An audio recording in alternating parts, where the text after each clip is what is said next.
जय श्री राधे कृष्ण। माँ लक्ष्मी, माँ काली, माँ सरस्वती की जय। जय माँ विंध्यवासिनी की जय। आज हम लोग पिछले सीरीज़ जिसमें हमने मेडिकल कॉस्मो मेडिकल एस्ट्रोलॉजी के कुछ टिप्स दिए थे, उस बारे में थोड़ा सा कुछ ऐड ऑन करेंगे, क्योंकि आज से 500-600 साल पहले तुलसीदास बाबा, जिन्होंने रामचरितमानस की रचना की थी, वैसे तो उन्होंने बहुत से प्रेडिक्शंस भी किए हैं। वह सब घटित हो रहे हैं कलयुग में, अयोध्या कांड में। जब आप पढ़ेंगे तो उसी अयोध्या कांड में उन्होंने कुछ चौपाइयों में लगभग पूरी मेडिकल एस्ट्रोलॉजी व्याख्यान कर दिया उन्होंने।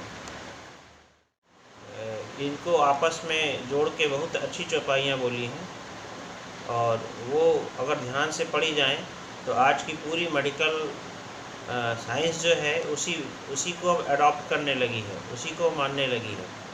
क्योंकि अब सारे बीमारियों का जो केंद्र है उसको बताया जा रहा है कि मन से ही बीमारियां बनती हैं, मस्तिष्क से ही बीमारियां बनती हैं, आपके सोचने से ही बीमारियां बनती हैं। तो आप जिसका भी आप लेक्चर सुनेंगे इस विषय पे, या और कहीं से कुछ भी कोई बोलता है, तो पॉजिटिविटी और निगेटिविटी की ही बात करता है। तो ये पॉजिटिविटी और निगेटिविटी कुछ नहीं, मन के विचार हैं। सही दिशा में या अच्छे दिशा में आप सोच रहे हैं या बुरी दिशा में सोच रहे हैं, कैसे विचार आप पढ़ रहे हैं, क्या सोच रहे हैं, ये सब चीज़ें जो है बाबा जी ने, चौपाइयों ने बड़े अच्छे ढंग से प्रकट किया है। एक जगह बाबा जी कहते हैं, उत्तरकांड में ही है, मोह सकल व्याधिन कर मूला, इनके पुनि उपजई बहुशूला, कामवात कब लोभ पपारा, क्रोध पित्त नित छाती जारा। कहते हैं जब रोगों का मोह शूल उत्पन्न होते हैं, काम को वात बताया है, काम वात है, लोभ अपार या बढ़ा हुआ कफ है, और क्रोध पित्त है जो नित्य छाती को जलाया करता है। ये तीनों का कोऑर्डिनेशन है, वात, पित्त और कफ। तो वैसे भी एस्ट्रोलॉजी में हम लोग सैटर्न से, शनि से वात को देखते हैं। अष्टम स्थान पे अगर शनि है तो वात रोग, राहु अष्टम में है तो वात रोग, लग्न में राहु है तो वात रोग, लग्न में शनि है तो वात रोग। तो बीमारियों का संबंध, हम वात से संबंधित कोई भी चीज़ देखते हैं तो शनि और राहु इनको लेके चलते हैं।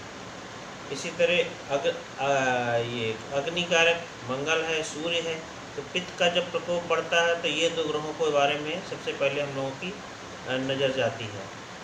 और ये दो ग्रहों के या तीन ग्रहों के संयोग से जब बीमारियां बढ़ती हैं तो वैसे वैसे उसमें जटिलताएं, कॉम्प्लिकेशंस बढ़ते जाते हैं। तो उनको बाबा जी ने बड़े सुंदर चौपाइयों में आगे कहा है, प्रीति करे जो तीनों भाई, उपजई सन्निपात दुखदाई, विषम मनोरथ दुर्गम नाना, ते सब मूल नाम को जाना।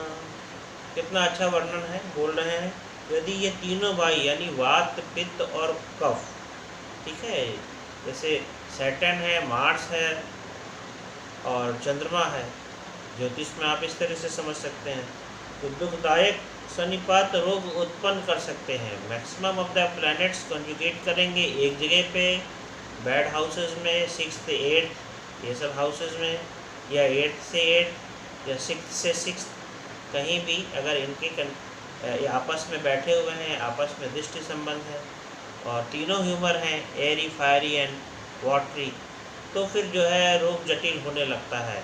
रोग भी आयुर्वेद में ठीक होने वाला है, नहीं ठीक होने वाला है, कष्ट से ठीक होने वाला है या बिल्कुल नहीं ठीक होने वाला है, बिल्कुल साफ साफ वो डिस्क्रिप्शन करते हैं।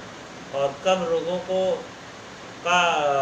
डॉक्टर को देखना ही नहीं चाहिए, यहाँ तक का भी व्याख्यान चरक संहिता बताती है कि डॉक्टर या वैद्य जो है उसको ज़बरदस्ती रोगों का इलाज भी नहीं करना चाहिए, और उस दिशा में भी सोचना चाहिए कि इस रोग को हम ठीक करने के पहले प्रारंभ करें कि या साफ साफ बता दें।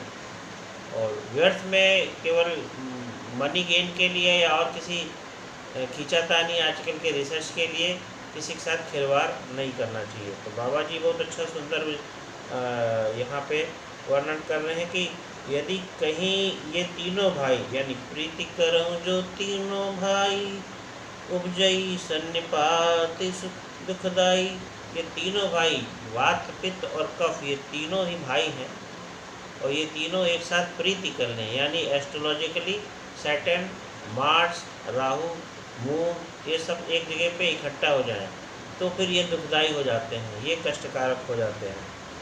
और कठिनता से प्राप्त होने वाले जो विषय मनोरथ हैं वे सब शूल कष्टदायक रोग हैं, उनके नाम को कौन जानता है, अर्थात वह अपार हैं।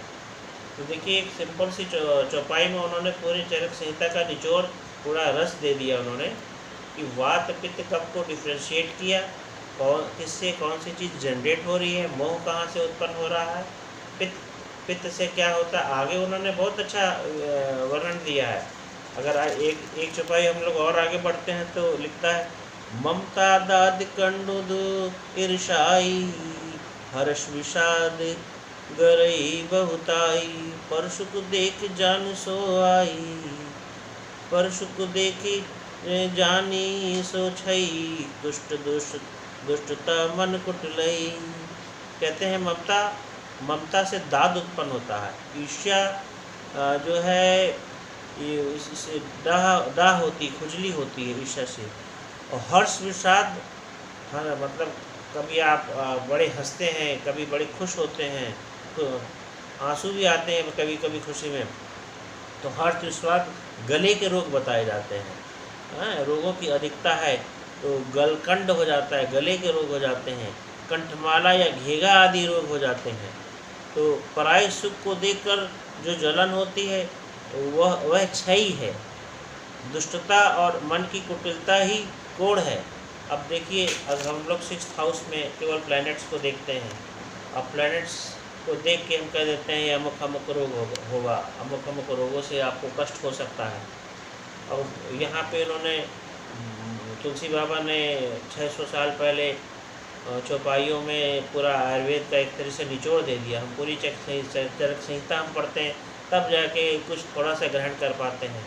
इन्होंने चौपाइयों में एक सरलता से आयुर्वेद की एक ऐसी छोटी सी टिप्स दे दिए हैं कि अब आपका मन करेगा कि हम रामचरितमानस पढ़ें, चरक संहिता पढ़ें, उसमें और क्या गुड़ विषय हैं उनको ग्राफ्त करें, ग्रहण करें, क्योंकि विषय बहुत विस्तृत है उसमें और आप जो भी फिल्टर आउट करना चाहें कर सकते हैं। अब एस्ट्रोलॉजिकली खुजली है, दाद है, ये हर्ष विषाद है। 6th हाउस से रोग जो जनरेट हो रहा है, 8th हाउस से जो रोग जनरेट हो रहा है, मार्स है, सूर्य है, राहु है, कोई भी planet out of the 9 planets, कोई भी प्लैनेट्स आपके लिए रोग उत्पन्न कर सकते हैं। It depends on your chart कि आपको कौन सा ग्रह सूट कर रहा है, कौन सा नहीं कर रहा है। सब ग्रह अपने आप में अच्छे होते हैं, सब ग्रह अपने आप में आपके लिए कष्टदायक भी हो सकते हैं। तो ग्रहों की पोजीशंस को देख के प्रश्न कुंडली में भी कभी कभी बहुत अच्छे जवाब मिल जाते हैं।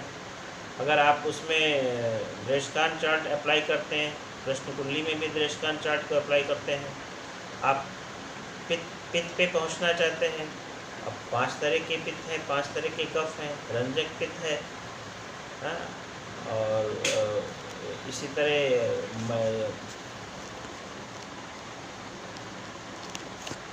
रंजक पित्त है, भाजक पित्त है, ये सब जो है ब्रेन में रेस्ट करते हैं। आइस की जब बात आती है तो तीसरी दृष्टि का फॉर्मेशन भी बनता है मनुष्य में, तो वो कौन सा पित्त उसमें हेल्प करता है, तो उसी पित्त में अगर दृष्टांत चार्ट में 0 से 10 डिग्री के बीच में सूर्य या मंगल या केतु के कारण, क्योंकि पित्त के कारक तो यही हैं, इनके कारण से कोई अच्छे फॉर्मेशंस बन रहे हैं तो वो प्लस में जाएगा, निगेटिव बन रहे हैं तो माइनस में जाएगा, क्योंकि ब्रेन से ही सारे अंग प्रत्यंग कंट्रोल होते हैं।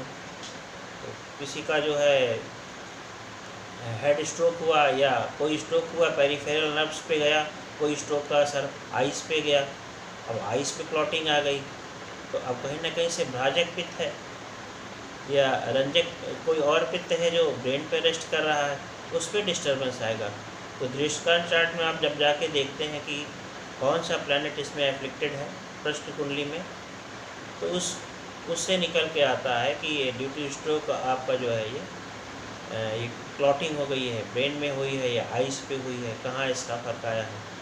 तो इसी तरह बाबा जी की आप जब बात करते हैं रामचरितमानस में, तुलसी बाबा ये तो बिल्कुल ही साफ साफ डिस्क्राइब किए दे रहे हैं। मनोरोग की भी आगे बात आएगी।